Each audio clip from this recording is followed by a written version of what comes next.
Good morning, you guys. Today is 16th of August. Yeah, just before 9 a.m. local time. We are in the Kansas City area right now on the southeast side, I guess I would call it. Maybe south side by now. Kind of went over, not quite into Overland Park. We're on I-435 westbound right now, heading toward I-35. Going to be picking up a reload at the Tyson Distribution Center in Olathe.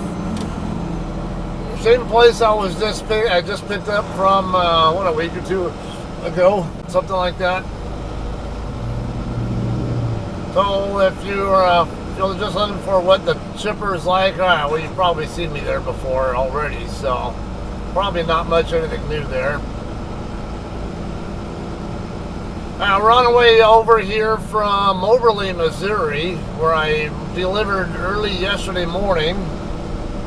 Now, by the time I ended up changing my mind, when I made the Moberly delivery, I went across US 24 after I left there, and had intended to go over to the Kansas City area, the north side of the Kansas City area, and hit the Blue Beacon over there, and then maybe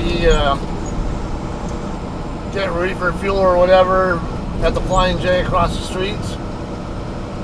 But my load doesn't pick up until this morning at 11, or that's when its drop dead time is. And on my way there, I was like, I'm not so keen on stopping on that side of town anyway. I don't, and I forgot that there's a Blue Beacon in Oak Grove. And I wanted to stay in Oak Grove anyway while I'm in between, so I ended up just staying overnight for the day in Oak Grove instead, and then got washed out this morning at the Blue Beacon there. Well, didn't take all that incredibly long either. Alright, so it's about a 3 or so hour trip from from Moberly to Olathe. We're going to be taking out the load to Southern Cal. We'll talk more about that later on in the video. And I got the map set up there for you as well, so you can see where we're at in relation to the shipper. Alright, so got something worth I can talk about here that I see a lot, and I generally discussed in some way, but actually it spurred him. A DeLorean. Yeah, where's the flux capacitor at and all that? Don't get him up to 88 miles an hour, he'll disappear.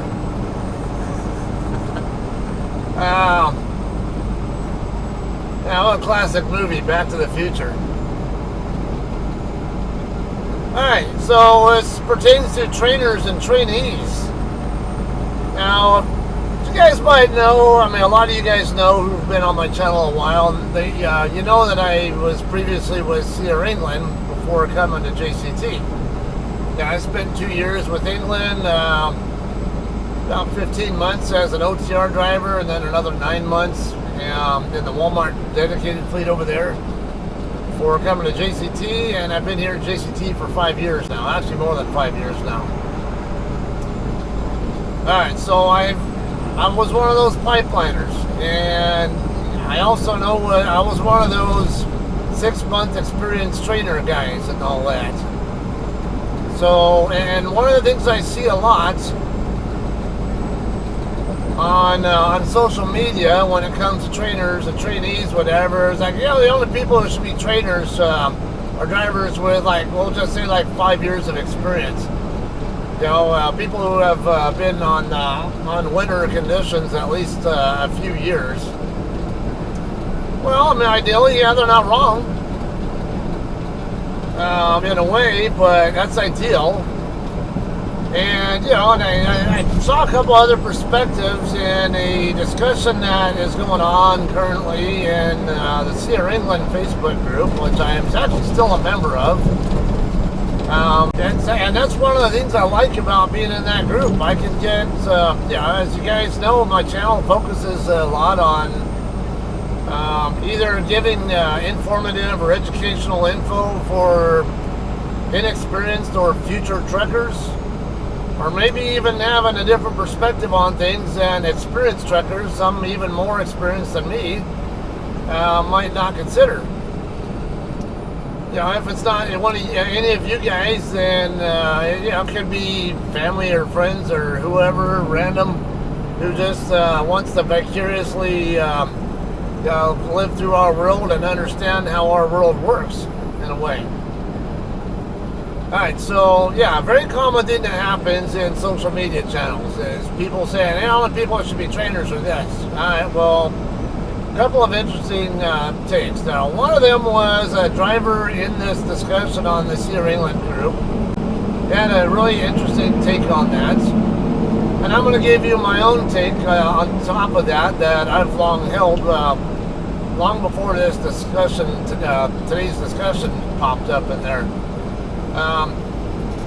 Alright, so there was a trainer in there having concerns about his trainee not having a sense of urgency when it's time for them to drive.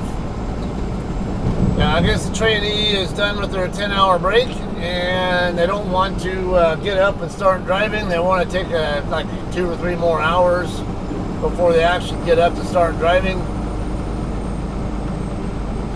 And honestly, that's a bit of a problem here because one, the carriers need to book freight to make money in the first place. Customers pay money to get their freight delivered to them. And customers do have expectations within reason to get freight delivered to them. And okay, so background, or I don't know what account this guy is on, the trainer, but it sounds like he's in a dedicated fleet that picks up all their loads at 5 p.m. And no, don't do it, dude. That's why you don't pass. You could have passed on the left, dipshit. Why do people do that crap? And we were in a 55 zone because of the construction, but all right. Anyway. This account, basically, it sounds like they have a sense of urgency because I guess they picked their loads up about 5 p.m. and they have to be at their customer by 7 a.m. or their last store by 7 a.m. Okay, well, I happen to know that Sea England has long had a policy of, okay, which lane do I need to be in? Let me slide over one more before this van catches up and becomes a problem, and then everyone else starts trying to pass me on the right. We'll nip that in the bud now. Alright, so honestly, based on that, I don't personally think that kind of operation is the right place for a trucking trainee to be. A new trucker to be. I think they need to be training in a different fleet where there's more time to work with. But now, trainees do need to understand that there are going to be times where you do need to have a sense of urgency, and you do need to figure out, as part of your trucker math, how many 10-hour breaks you can take along the way and still get to your customers on time. And a lot of drivers don't learn that or don't care. And if you have a I don't care attitude, you affect every one of us out here with the same company, because when you start failing loads, I'm going to stay over here in the left lane because I'm only doing 60 anyway. We're going to merge into I-35 here from the right, so there's a better chance that lane's going to merge into this one anyway. So the trucker don't want to make unnecessary lane changes here, just an FYI. Alright, so I'm going to start running short on time here, so I'm going to just kind of get to the point of what the other guy said in there. He had said that why give this guy such a push, whatever, and you not new drivers don't know what it's like to forgot what it's like to be. Forgot what it's like to be the new guy out there, not having a clue what you're doing and needing time to learn how things work and all that. And you know, it was an interesting point. And because if you have nothing but trainers who have, let's just say, 5+ years of experience, there's a better chance that they're not going to be able to relate so well to what it's like to be that new guy, because all they know about is go, go, go, get that load moved, and customer wants their load, and let's get it to them. Whereas an inexperienced trainer, you know, they might have the concept down. They might say, yeah, okay, there's going to be things that you don't know as a 1 year or 6 months, a 1 year experienced driver that someone with 10 years is obviously going to know a lot better. But do you at least know the fundamentals of what needs to be done, the safety policies or procedures, operationally, how does your company do things and all that? You know, and it's also more fresh in your head than what it is for somebody who hasn't been in a training environment for a long time. So there's some give and take there, guys. You know, the guy had an interesting point there. You know, ideally, yeah, it'd be some kind of a mix there, and that's why I think trainees really should have a mix of both inexperienced and experienced trainers. That way you get perspectives from all of them before you get sent out on your own to you know, start doing your own thing. They'll understand what kind of issues, you'll see what kind of issues that the inexperienced trainers have, or whatever. What do they teach you that maybe an experienced guy won't teach you, or something? And even just the patience part, it could be. But, so that's something to consider there. Better hurry up. And, you know, but by the same token, experienced trainers with anecdotal experience to basically you know, to season you with, you know, those are a godsend as well. You know, there's so much you can learn from guys with a lot of experience, whether, you know, even if they're not in the same part of the industry, a lot of their experiences in a different part of the industry. It's, you know, different perspectives teach you a lot, and then you can help fashion your own philosophies and driving habits based on what you get, the different experiences you get from multiple different mentors. Even when I was in the Air Force working on airplanes, I had one specific trainer, for a person who rated me and all that, and spent most of the time training me. But there were other people there, experienced and not so experienced alike, who you know, I regularly worked with, and who was some, you know, I might learn something from any of them. Didn't matter who it was. Alright, so there is that interesting perspective there. And another one that I want to bring up was something that I've long been saying here. Again, ideally, yeah, someone who's had at least a couple to 3 years of winter driving experience in a truck definitely is very helpful. Thing is, not everybody with the CDL is going to end up in snowy conditions on any given year. Now, a lot of drivers maybe just stay in regional or local or whatever, and might be in warm weather areas where they never even see snow. So how essential is it to learn winter driving then? Well, I mean, it is definitely helpful to them, regardless, because they could at some point in their careers end up doing that. But also, think about it this way. How many drivers do we have in the industry who have the requisite years of experience? Probably a ton. I would say probably at least as many.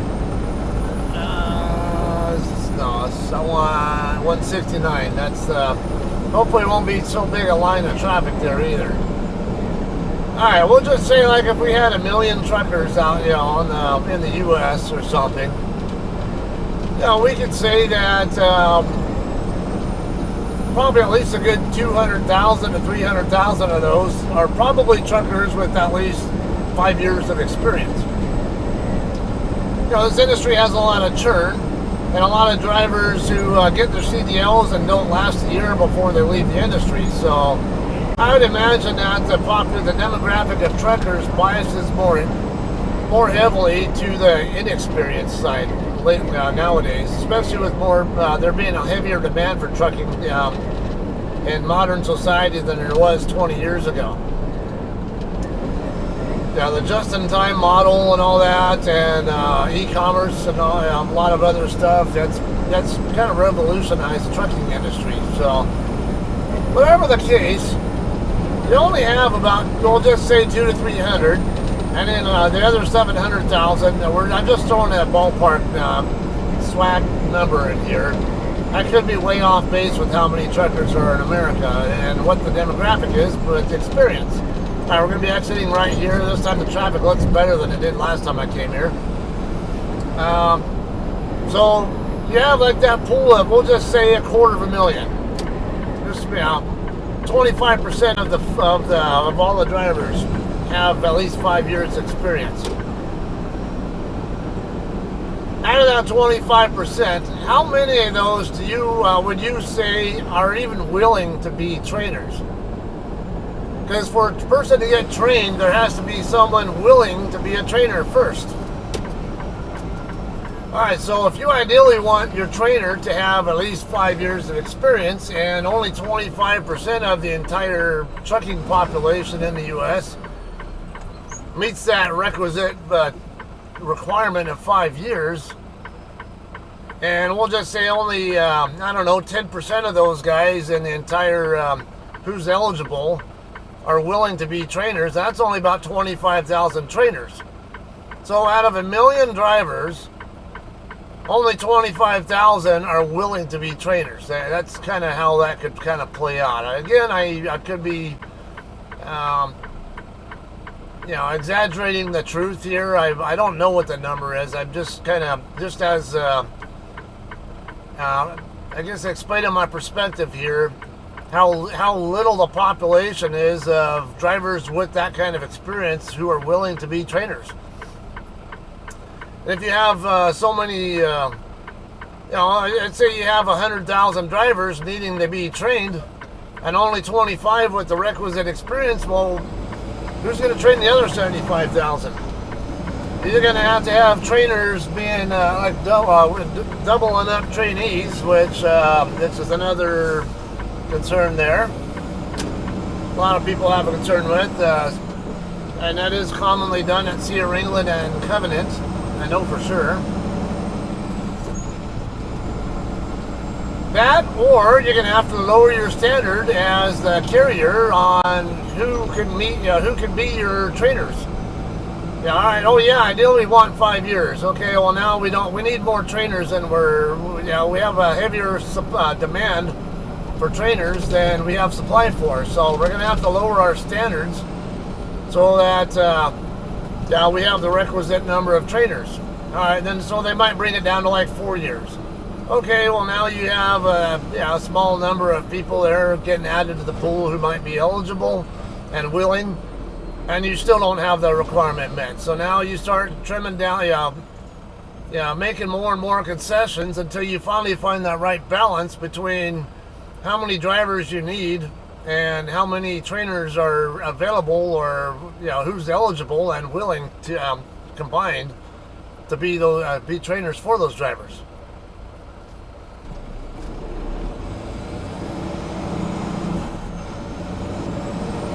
Alright, so we're almost to our shipper.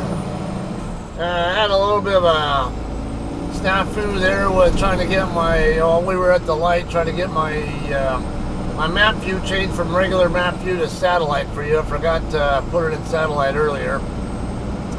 This light coming up here up ahead, that'll be 159th Street. We're going to make a right turn there. The Trans Am Trucking Company terminal is right there at that same intersection, by the way.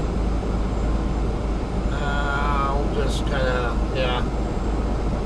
probably just deal with that a little bit. I'm trying to give you guys a little bit of an idea of what you're looking at there. I'll have to change that. I didn't even take a look. The Tyson driver there honked at me, but I didn't notice who it was. It's like, well, it's not a JCT driver pulling a Tyson trailer, or I doubt it. Unless it's my buddy Daniel, but I don't think he pulls Tyson trailers.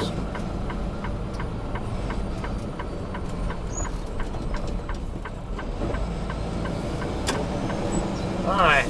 no problems there making that turn. It's nicely set up for trucks here. Okay, right here after the Trans Am terminal, you'll be making a left turn right about where that truck is up ahead that's stopped. Yeah, actually he's right in front of the driveway for Tyson.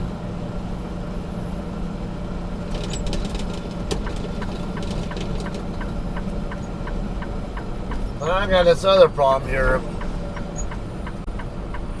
Well, this is my lane here for one, so I know I can't go in. I can't do much until this other guy goes by. Alright, now we're good. So technically, this is my lane, so FedEx technically does have to wait for me.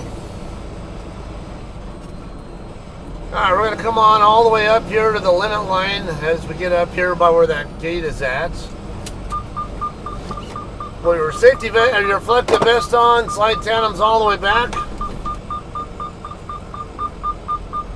And there's a log form over there you just fill out. You don't even have to have a trip number, your load number info and all that. It's just fill out the log book, and then we'll drop our trailer and come over, bobtail back over here in front of us to check in. Alright guys, let's get our tandem slid here, and then we'll get checked. We'll get our trailer dropped. There we go.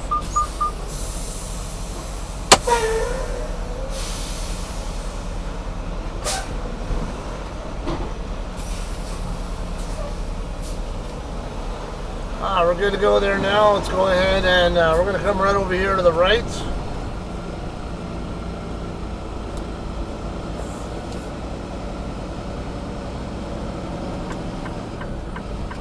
And go all the way to the back over here, and we're going to be dropping our empty in that row of trailers that is facing right at us now.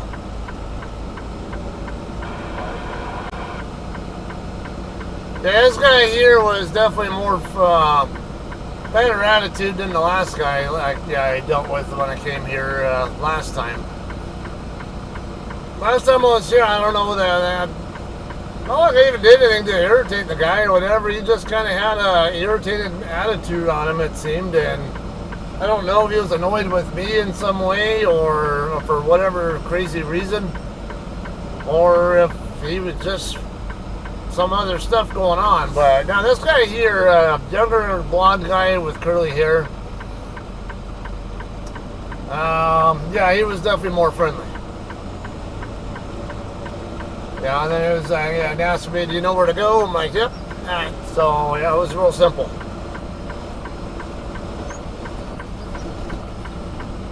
Alright, let's see if we have any over on the left side that I can draw. Yeah, I think I might be able to drop next to a Trans Am trailer down there, further down. There are several spots over here on this side I can also drop in too, so that won't be a problem. Man, there's plenty of room over here.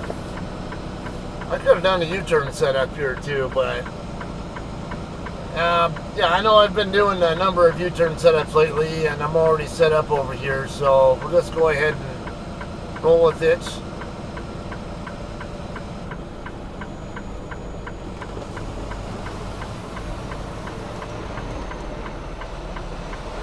Yeah, looks like there is an opening right here. Yeah, alright, so a standard side.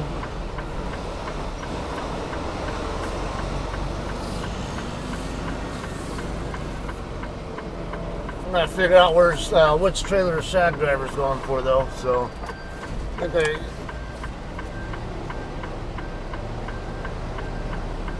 let me see where he hooks up to first before I back up. I want to be sure I know. Yeah, no, he's further back. Yeah, alright.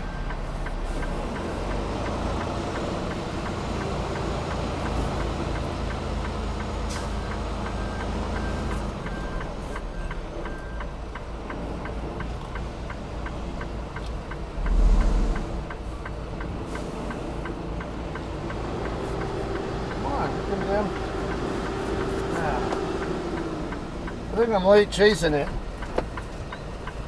I was getting a little too concerned about the tandems dragging a little further away from that line, that yellow line that I wanted them to go. It was making me a little bit more concerned if I was getting too close to the other trailers. So by doing that, yeah, it made me a little bit late chasing the trailer down.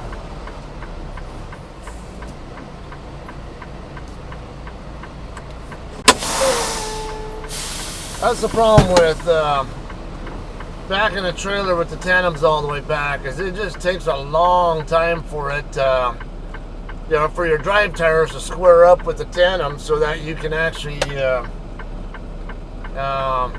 get the trailer to go straight back into the line up with the hole instead of at an angle.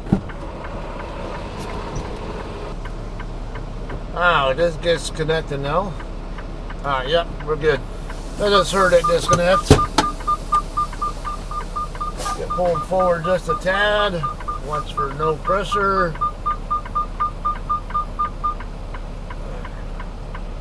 Getting some glare on that gauge. Okay, we're good.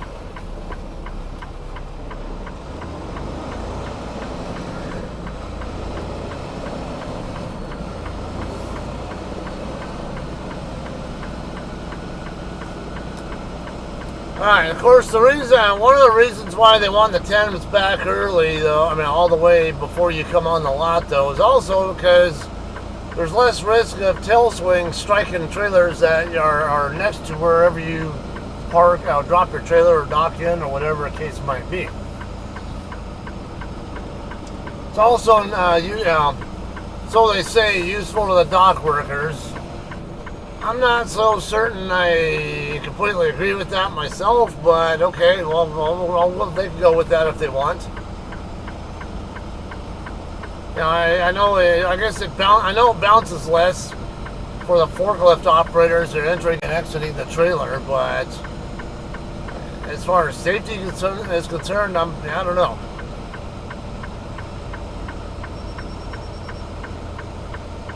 Alright, so we're going to come over here now, right in front of us and to the left. Right there in that corner there are the stairs that'll get you over to the shipping office. And I'll see there's a spot over here we can park in to do that. Yep, there's one right there.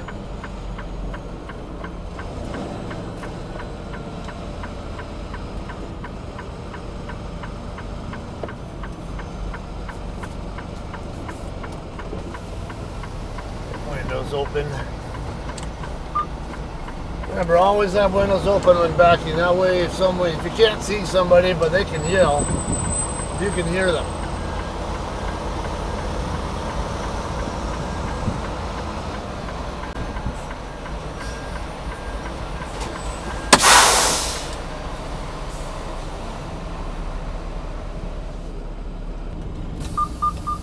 Alright guys, we are finally ready to pick up our load. It's already 6:42 p.m. local time, or 18:42 military time, or 24-hour standard time, whatever you want to call it. So, yeah, over 5.5 hours after my drop dead time. I don't know yet if the trailer is in the dock door still, or if it got moved over here yet. So we'll go look for it. We're looking for trailer 7433. Yeah, I'm kind of surprised it took this long to be ready, because, there have been a couple of times where I think my first time ever coming here, the load canceled due to lack of freight. And then I did have one other time where I came here and they only had partial load ready. Oh, there it is right there on the left. Okay. Yeah, and they only had a partial load available, and they were waiting on the rest of the product to show up before they could load me. But most of the time I come here, I'm always usually out of here before my drop dead. Actually, sometimes even hours before. So for me, they tend to have a good track record. So more often than not, I'm out of here early, not delayed like now. All right, definitely got a good hook there, or at least on the fifth wheel. Come on. Just don't make me jam it on the throttle to get it to hook up. Alright, I'm going to get pre-tripped here and we'll scale the load out and we'll get out of here. Alright guys, we are ready to scale the load now. Already got a tandem slid, pre-tripped. Oh shit, you know what, before I do that, I have a bad tendency with this new system to forget to change my... Oh, there it is. Change which trailer I'm hooked up to.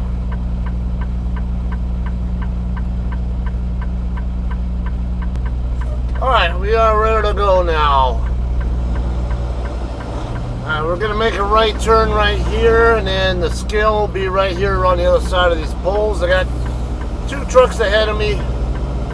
The Schultz or Skulls, whatever carrier, and then this owner out here. Just saw them both come over here. They cleared that yellow pole.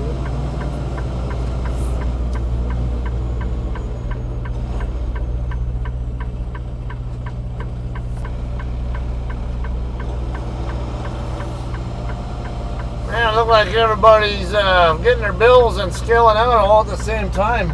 I bet your butler's got to turn into here now. Well, maybe not. Nope, he's not. But there were several people in there getting bills at the same time as me, so. Alright guys, our turn to get on now. Gotta wait for the other, as the site says there, don't get on the scale at all until the other driver is completely off at first. We do have just a hair over 40,000 pound load. I do have a concern about whether it might be tail heavy because the last pallets in the trailer are pretty close to the tail end. And this is going to Southern Cal.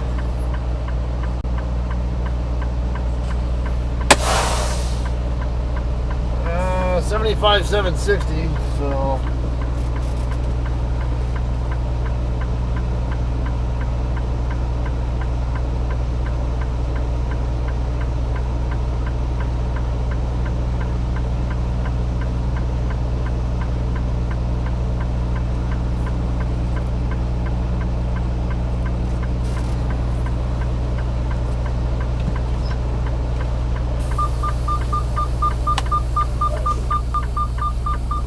alright guys, so we're in good shape here. I got 11,960 on the steers, 31,020 on the drives, and 32,780 on the tandem. So actually in much better shape there with the balancing that I thought it was going to be. Because they do have a tendency, at least in the past for me, to load me heavy, or tail heavy. So it does concern me. You know, I forgot to check something because I'm set at -5, but when I was pre-tripping the trailer, it was at like 18, 19 degrees, and they're not going to let me leave until I'm within, I think, like 5 or 10 degrees of the set temp. Let me double check.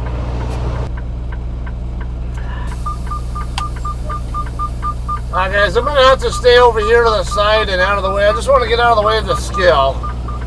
I'm going to have to stay on the property though, because we're still at 11 degrees, plus 11 on my temp. It's not, I need it to be down a little bit lower than that before though, I'm pretty sure they'll let me off the property. So, just want to be far over as I can. I think that'll work. Then as soon as the temp gets down to where we need it to be, we'll go ahead and head out of here.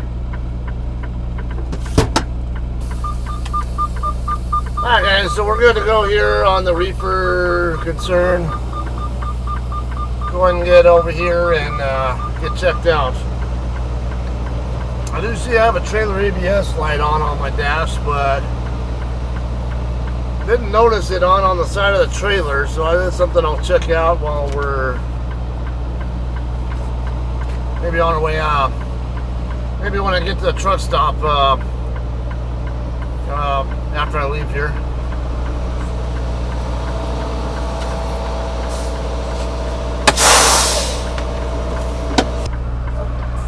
Alright guys, we are ready to head out of here now. The road's finally clear here. Ready to roll, good weights and all that. So now the question is, where are we heading to next?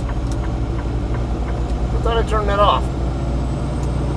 Alright, so where we're going to next will be to the Walmart Distribution Center in Shafter, California. Be over on just west of Bakersfield.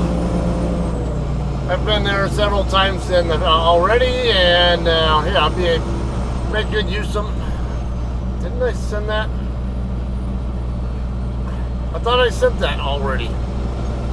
I'm confused now. I swore I sent that departure call already, and it looked like it's still sitting on there, like waiting for me to finish sending it. Air show parking. Got an air show going on here? Huh. That would have been nice to know.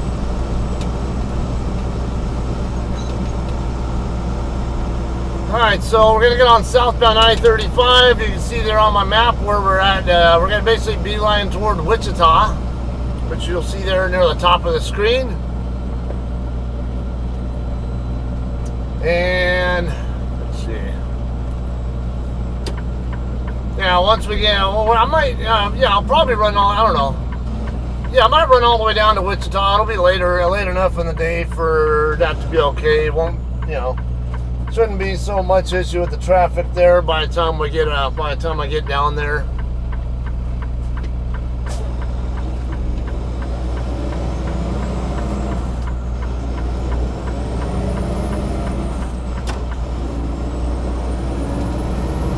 Okay, we're gonna be making a right turn up here, get on to Cloverleaf next.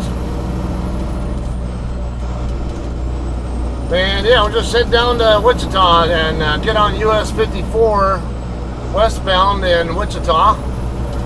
Take that across straight over to Tucumcari in New Mexico. Then get on I-40 in New Mexico. Take that across to Barstow, California. Then State Route 58 from Barstow to Bakersfield. And, you know, and that'll get us in the area. We'll talk some more about that routing when it's time to deliver. Of course, I've also done Bakersfield before, so I mean, Shafter. These guys are going to probably get a fresh green arrow here, watch. I'm expecting it. Yeah. I knew their light was going to change any second, so I didn't want to go yet until I knew for sure. Alright, they got 2 left turn lanes here, okay. Alright, I'm gonna go now. Alright, so that's what's going on here. Got a weigh station right up ahead, short distance away.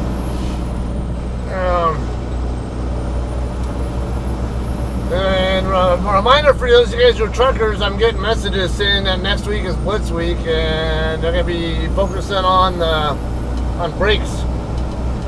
Those of you guys who are not truckers, yeah, periodically during the year, especially during the summer months, they tend to do what you call Blitz Week.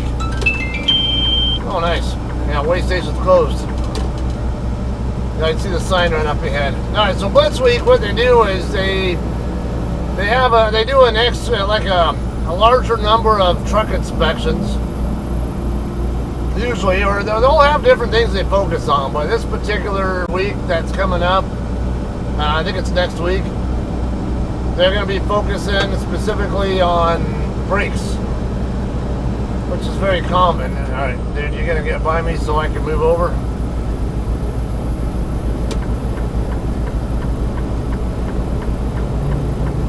So that's what's going on. You know, sometimes they look at unsafe driving, either involving semis or whatever. Whether it's the semi-driver themselves or other people driving around us, you know, they might focus on that or look at other kind of stuff too. So, all right, that's all I really got though. Otherwise, I don't have a need to drag this on. Kind of give you guys a respite from the really long videos that I sometimes, you know, like hour-ish long videos. Like that Moberly delivery was just over an hour. Alright, so that's it. I'll probably see you guys in Shafter, right? Y'all have a great day. Thanks for hanging out and watching, and we'll see you there.